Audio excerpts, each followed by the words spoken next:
Welcome to the Shotokan Chronicles. In today's video, bowing. But first, be sure to subscribe to the channel and ring the bell so you don't miss out on any of our future content. Bowing. Why do we bow and how is it done correctly? First, we have to look at why we bow. In some cultures, bowing is a religious gesture, while in others it's a show of respect. In Japan, bowing has several purposes. Besides being a sign of respect, it can also be used as a greeting or as an apology. In Japan, the tradition is believed to have started with the samurai, but it is unknown if this is true. Others believe bowing comes from the Shinto religion, but again, there is no definitive proof when and why bowing started. Where karate is a combination of Chinese and Japanese culture, bowing was adopted.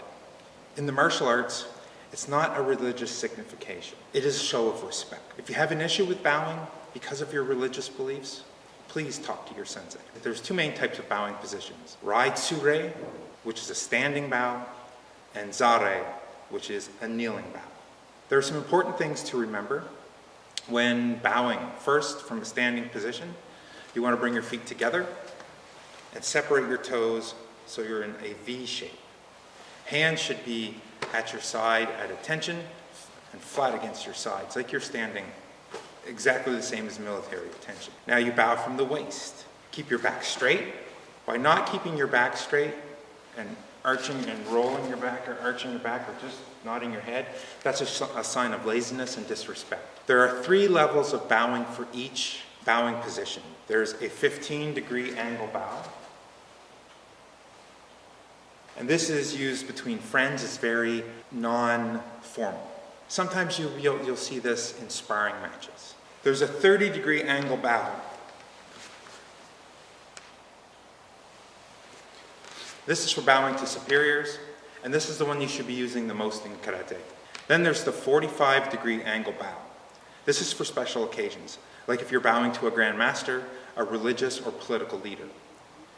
It would be a rare occurrence to use this in karate. This would be a deep bow.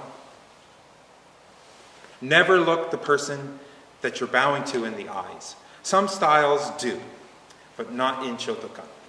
You may remember Mr. Miyagi telling Daniel to always look the opponent in the eyes.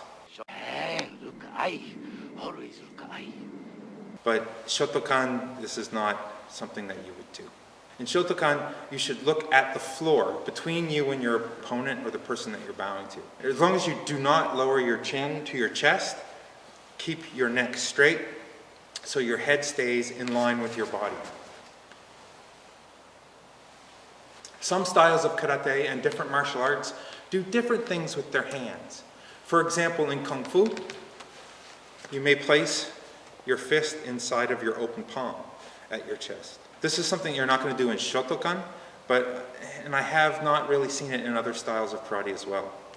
Actually, it becomes detrimental to your balance if you are not putting your hands into this position and you don't have your feet in the V shape. Now I'm going to show a video clip that I recorded at the IKD World Karate Camp a few years ago. This video features Sensei Alan Dumas of Quebec, Canada, and Sensei Ian Benjamin from Trinidad.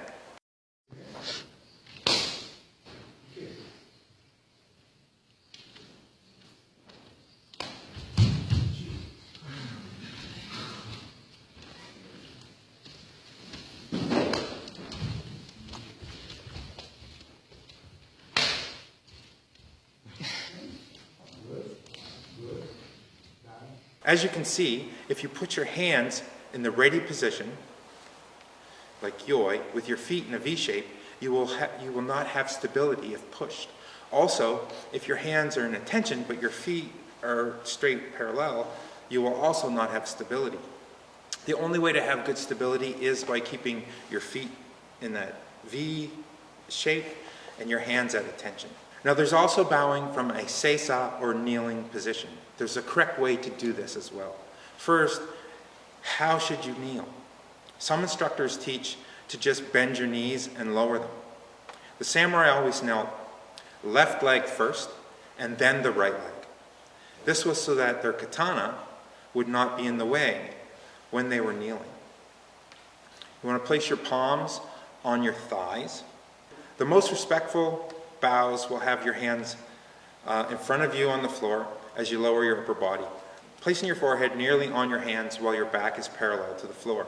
This method is the same as the third option in standing bow. It will only be used for special occasions like bowing to a Grand Master or a dignitary. The average kneeling bow will see your hands do the exact same thing as in the previous bow, but you only lower your upper body parallel with your head in line with. This should be the one that you use the most often in karate. The final bowing option from a kneeling position is the informal version. Here you only lower your body about 30 degrees, and your hands only slide until the fingertips touch the floor. This bow should not be used in karate. Unless you are unable to complete a full bow from a kneeling position because of an injury, and this again is something that you want to discuss with your instructor. Standing up from a kneeling position also has a correct way. Don't lean forward to stand. Instead, bring your right knee up and then your left knee so you can stand straight up, not leaning forward. Every time you bow, you're showing respect. You should use the second method of each of the bowing options that I presented. If you are in the presence of a Grand Master or other dignitary, always use the most formal method of bowing. The informal methods should not be used at all, really. Be respectful. Karate is all about respect, and don't forget, when you enter the dojo, you are not bowing to an empty room. You are bowing to the memory of all of the karate masters who have paved the path before you. Thanks for watching. To see some of my other videos, click on the screens that are popping up to either side of me. Remember to train hard. See you next time right here on the Shotokan Chronicles.